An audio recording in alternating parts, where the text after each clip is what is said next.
Hej Maja Fjord, velkommen til min videodagbog. Det er noget, jeg vil benytte mig af fra nu af, så det var alt det forbi en gang imellem.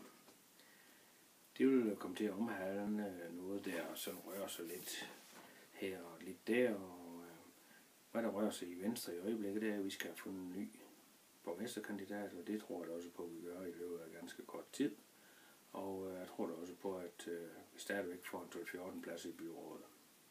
Det, som der rører sig lige i øjeblikket udover det, det er jo lige kommentere lidt på kultur- og fritidsudvalgsmødet, som man har lige set dagsordenen på. Det er indsigelser mod papirindsamling, som kommunen de vil til at overtage.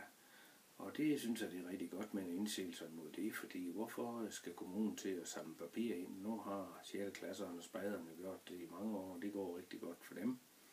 Og de har jo også en bitte skilling ud af det, som de kan bruge til lejrskoler, og de kan bruge til alverdens ting. Så det synes jeg da faktisk, de skal blive ved med.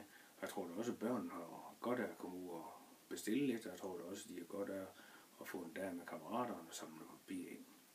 Så det er sådan set det, jeg lige der rører sig i øjeblikket og kommenterer på. Hej Maja Fjord.